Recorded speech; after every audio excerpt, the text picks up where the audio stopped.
Сәлем достар, каналыма қош келдіңіздер. Бүгін сіздерге өрік және құрма қосылған ерекше пирог түрін ұсынамын. Бірге жасап көріңіздер және видеоны соңына дейін көріп бағаласаңыздар.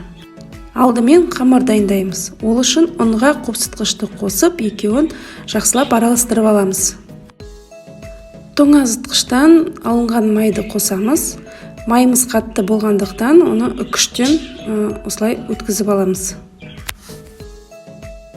Маймен ұнды араластыра отырып, осылай песочный қамыр дайындаймыз. Өрік пен құрманың үстіне ыстық су құямыз. Бұл екеуі бізде жібіп тұру қажет. Келесі кезекте қанттың үстіне бір жұмыртқа салып, венчиктің көмегімен екеуін жақсылап араластырамыз. Араластырып болған соң, осы массамызды ұнның үстіне құйып, қамыр елейміз.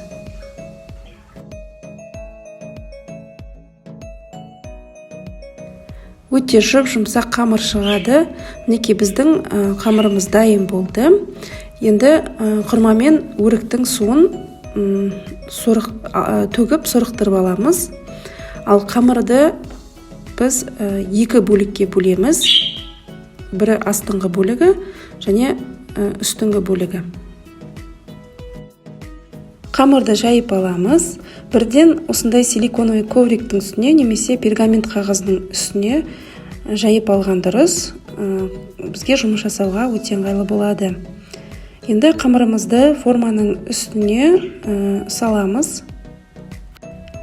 Сол кезде біздің қамыр біркелкі тегіс болады. Жан жағындағы бортиктарын қалыптастырамыз, бірақ оның тегіс болуы маңызды емес, себебі қазір біз салмасын салып болғаннан кейін керек емес қамырды алып тастайтын боламыз. Мінекей жайғастырып алдық. Енді шанышқының көмегімен осылай ортасын тесіп шығамыз. Және де қамырды тоңазытқышқа жібереміз. Енді келесі бөлігін дәл солай жайып аламыз. Форма менде 24 см, екінші қамырды да дәл сондай етіп, диаметрі 24 см-дей осылай кесіп аламыз да.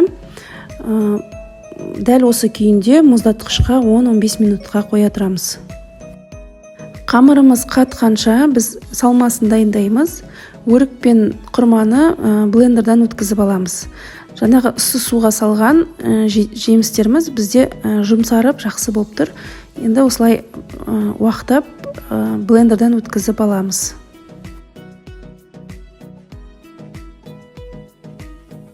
Мінекей бізде салмасы дайын болды. Енді келесі кезекте безе жасайтын боламыз. Екі жұмыртқаның ақуызын алып, миксерлеп, қантты бірнеше бөлікке бөліп, осылай меренга жасайтын боламыз. Үстіне қант ұнтағын сеуіп, астынан үстіне қарай меренгамызды араластырып осылай дайындап аламыз. Пирогымызды жинаймыз. Астыңғы бөлігіне құрманы біркелкі етіп жайып шығамыз. Өте оңай жайылады. Құрма паста сияқты жұмсақ болып қалды. Мінекей дәл осылай жайып шығамыз. Меренганың жарты бөлігін саламыз және оны да біркелкі етіп үстіне жайып шығамыз. Алдын ала ұнтап қойған грек жаңғағын жартысын сеуіп шығамыз. Мұздатқыштан жаңағы қамырымызды алдық және бұл қамырдың үстіне өрікті жайып шығамыз. Бұл бізде пирогтың екінші қатары болады. Яғни көріп тұрғандарыңыздай өте ерекше пирог, дәмі де өте ерекше, сондықтан жасап көріңіздер. Мінекей бұл қамырымызды үстіне орнатамыз. Жайлап орнатамыз және меренгамның, яғни безенің қалған бөлігін үстіне жағып шығамыз.